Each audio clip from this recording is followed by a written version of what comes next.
Selamat pagi, salam sejahtera. Terima kasih karena bersama dengan saya di Nazilin Unity Channel. Pastinya laporan pada pagi ini akan membuatkan Perikatan Nasional terduduk. Tak mampu lagi bercakap apa-apa, tak mampu lagi mau menembak Anwar, tak mampu lagi untuk bangkit semula. Manakan tidak? Ini yang telah pun Anwar lakukan dalam tempo beberapa hari. 5 hari saja lawatan Anwar ke Jepun telah pun berjaya meraih potensi pelaburan sebanyak 6,56 bilion ringgit.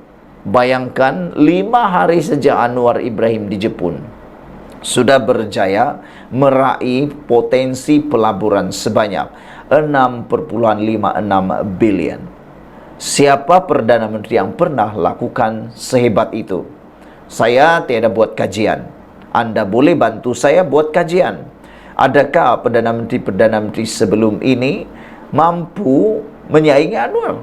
Khususnya bekas Perdana Menteri yang ada dalam Perikatan Nasional seperti Muhyiddin Yassin. Saya tidak mempunyai maklumatnya. Anda boleh bantu saya. Adakah Muhyiddin mempunyai rekod sebaik Anwar Ibrahim? Anda pasti mempunyai maklumatnya. Saudara-saudara sekalian, kita berbangga karena mempunyai Perdana Menteri seperti Anwar Ibrahim. Dengan kepadatan jadwal beliau, dengan kesibukan beliau dalam negara, di luar negara, beliau benar-benar komited, mahu membangun Malaysia semula, mahu menjadikan Malaysia bangkit semula sebagai harimau yang mengaum di Asia bahkan di seluruh dunia. Hari ini terbukti bukan cakap kosong, tapi luar biasa. Bukan seperti orang-orang lain, khususnya pembangkang. Banyak bercakap, tapi hasilnya tak ada. Lewat lawatan kerja 5 hari Perdana Menteri Datuk Seri Anwar Ibrahim ke Jepun, amat memberangsangkan dengan potensi pelaburan bernilai RM6,56 bilion. Dengan ini, jumlah keseluruhan pelaburan dari Jepun ialah RM29,56 bilion. Hubungan Malaysia-Jepun kini termeterai dengan kerjasama pelaburan perdagangan, pendidikan dan teknologi. Di Jepun ini pelaburan sedia ada, nak tunggu dikembangkan atau ditambah. Dalam pertemuan di Kuala Lumpur atau di Tokyo, saya ingat 80 hingga 90 penambahan pelaburan di Malaysia, kata Anwar. Di Jepun nak tunggu dasar yang jelas. Jepun nak tunggu dasar yang jelas, kata Anwar Ibrahim. Contohnya Syarikat ROHM Wako di Kelantan. Soal pelaburan kita persoalkan. Malah kita galakkan dan beri jaminan tambahan untuk terus melabur, katanya dipetik utusan online. Anwar berkata demikian pada sidang media selepas menghadiri majlis ramah mesra bersama diaspora Malaysia di Tokyo. 3 syarikat korporat Jepun, ROM Wako, NEC Co Ltd dan Mitsui & Co yang sudah mempunyai pelaburan di Malaysia juga menunjukkan kesediaan untuk menambah pelaburan mereka. Anwar telah menyertai pertemuan bersemuka dengan ahli perniagaan dan kapten industri di Tokyo, termasuk wakil ROM Wako yang merupakan pelabur terbesar sektor semikonduktor di Kelantan dan dengan kilang di Pengkalan Cepa, Kelantan. Menurutnya, tahap persahabatannya dengan Perdana Menteri Jepun Fumio Kishida meningkatkan pelaburan, kerjasama dan rangkaian strategik untuk negara. Kata Anwar, saya ingat diplomasi durian itu berjaya. Umpama liputan media di sini sangat positif terhadap Malaysia berbanding sebelum ini. Jadi saya anggap pertemuan sebelum ini di Jakarta dan Kuala Lumpur dan pertemuan di sini pada saya sangat menggalakkan, katanya. Untuk rekod, ini merupakan lawatan rasmi sulung Perdana Menteri ke Jepun sejak memegang jawatan itu pada 24 November tahun 2022. Saudara-saudara sekalian, wajar kita memberikan sokongan, wajar kita memberikan pujian kepada Anwar Ibrahim kerana kecekalan dan kehebatan beliau membawa pelaburan yang membanggakan Malaysia. Sekian dulu untuk kali ini, ikuti terus ulasan selepas ini. Selamat pagi, salam sejahtera. Terima kasih karena bersama dengan saya di Nazilin Unity Channel. Ini paling mengejutkan kita. Sejak Anwar Ibrahim merombak kabinet beberapa hari yang lepas, inilah kejutan yang paling besar. Kejutan itu ialah melibatkan Tokmat Muhammad Tokmat yang dipanggil Tokmat ini, yaitu Naib Presiden UMNO. Dialah yang paling kejutan besar. Beliaulah yang paling kejutan besar, selain daripada ditukarkan daripada portfolio Menteri Pertahanan yang kini telah ditukarkan kepada Kementerian Luar pula. Hari ini kita digemparkan pula dengan laporan yang betul-betul mengejutkan.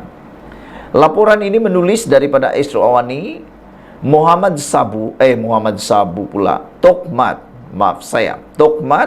belum jejak kaki ke pejabat baru sejak dilantik Menteri Luar. Apa cerita nih? Cerita ini sehingga ada yang menulis dalam ruangan komen, kata mereka, merajuk ke, adakah Tokmat sakit hati ke, kata mereka. Sebenarnya itu semua adalah salah. Tokmat belum menjejakkan kaki ke pejabat baru sejak dilantik Menteri Luar, bukan kerana merajuk, bukan juga kerana sakit hati, tapi kerana sangat luar biasa rajinnya. Beliau belum sempat sebenarnya menjejakkan kaki ke pejabat beliau kerana selepas beliau dilantik, beliau terus menjalankan tugas dan dibawa oleh Anwar Ibrahim menjalankan tugas. Inilah menteri yang kita mahu. Bukan menteri yang dilantik duduk-duduk di pejabat, duduk-duduk kena ekon dan sebagainya. Duduk-duduk hanya menikmati gaji buta. Itu kita tak nak. Yang kita mahu seperti Tokmat, luar biasa.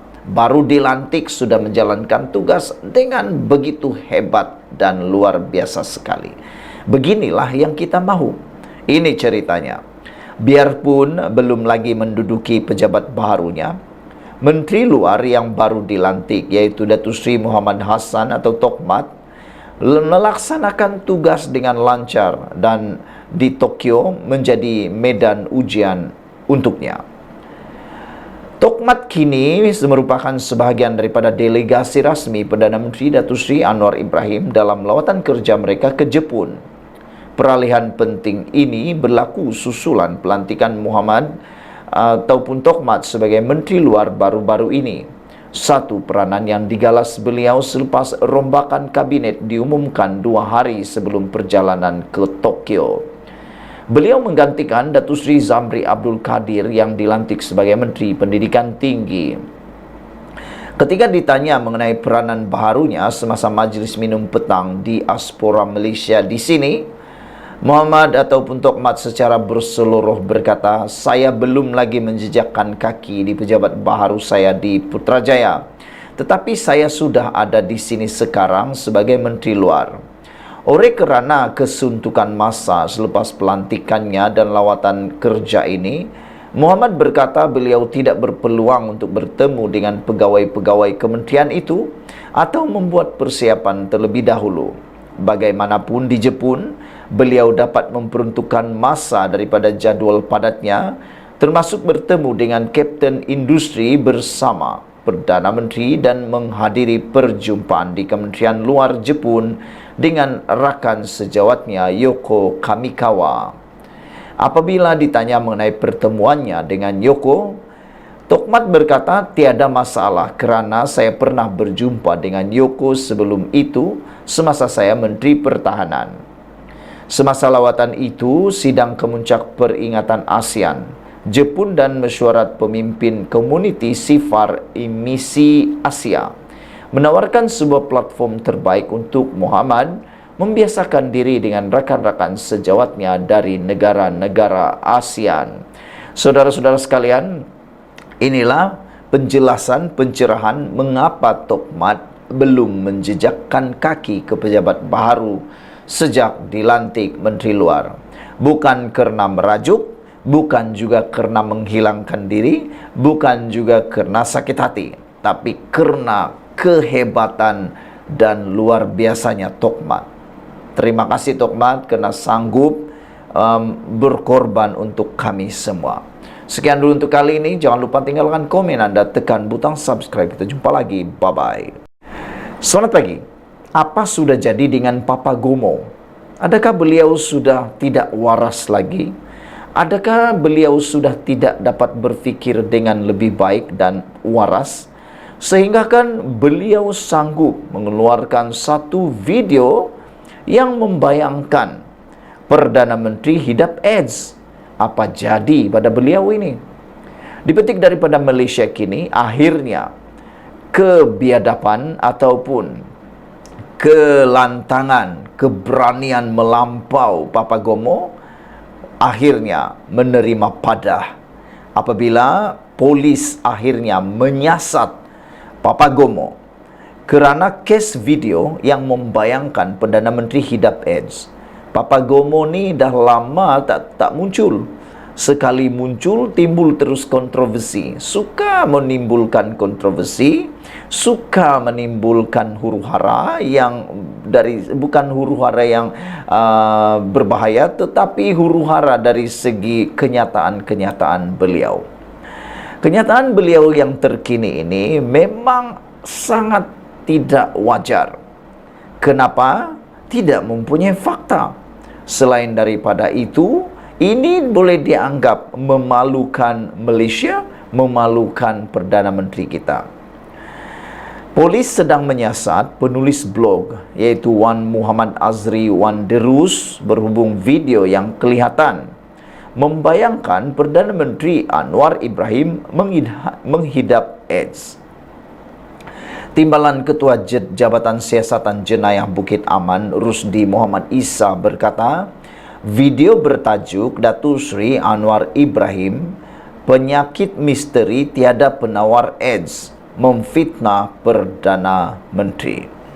PDRM mengingatkan orang ramai bahawa tindakan tegas tanpa kompromi akan diambil terhadap pihak-pihak yang menggunakan platform media sosial untuk mengulas atau memanipulasi isu-isu sehingga menyentuh isu ketenteraman awam, prinsip moral, fitnah atau pengapian apa-apa kesalahan. Katanya pada satu kenyataan hari ini, Malaysia kini tidak dapat memastikan kandungan video itu kerana halaman YouTube Wan Muhammad Azri dan rakaman berkenan tidak lagi boleh diakses setakat ini. Bagaimanapun, terdapat catatan oleh penulis blog itu yang dikenali sebagai Papa Gomo dan kini se-Azri pada media sosial X yang mendakwa Anwar dihukum kerana tuduhan homoseksual. Anwar telah didakwa di mahkamah atas tuduhan liwat 2 kali, tetapi sabitan dalam kes pertama dibatalkan oleh Mahkamah Persekutuan pada tahun 2004, manakala dia telah diberikan pengampunan penuh pada 2018 berikutan sabitan kedua. Anwar yang mengekalkan pengakuan tidak bersalah berkata, pengampunan penuh itu diberikan kerana terdapat pelanggaran prinsip keadilan dalam kesnya. Menurut Rusdi, Wan Muhammad Azri disiasat mengikut Seksyen 14 Akta Kesalahan Kecil kerana berkelakuan menghina, Seksyen 504 Kanun Keseksaan kerana menghina dengan sengaja untuk menceroboh keamanan, dan Seksyen 233 Akta Komunikasi dan Multimedia yang menghukum penggunaan tidak sewajarnya kemudahan rangkaian atau perkhidmatan rangkaian. Beberapa komen daripada netizen di ruangan Malaysia kini berkaitan isu ini adalah, cari makan je kata Papa Gomo ni asik dibayar untuk membunuh korektor orang patut dihumban dalam penjara dari dulu lagi. Tapi kata beliau, belum lagi dihukum. Black Zebra kata hairan juga dengan orang tempatan. Lebih minat membaca cerita merapu daripada blogger corot macam ini. Katanya, tangkap sajalah, buat apa tunggu sebelum mengotorkan otak-otak orang lain, kata beliau. Black Hawk pula menulis siasat. Cepat-cepatlah, jangan lepaskan beliau lagi, kata beliau. Meiji lagi kata, banyaklah dia kata. Kotaro Minami kata, yang peliknya, kenapa dia dah lama merapu tapi belum lagi berjaya dimasukkan dalam penjara, kata beliau. Dan Rendezvous pula menulis, dia ni suka merapu, dah jadi boring dan memualkan. Tak payahlah nak layan dia, dah over, kata Rendezvous. Apabila pendapat kamu semua? Pada pendapat saya, kenyataan yang dikeluarkan oleh kes video yang disiasat ini, yang mengaitkan Papagomo ini, yang memberikan bayangan kononnya Perdana Menteri Hidap AIDS adalah melampau. Sekian dulu untuk kali ini. Jangan lupa tinggalkan komen Anda, tekan butang subscribe. Kita jumpa lagi. Bye-bye.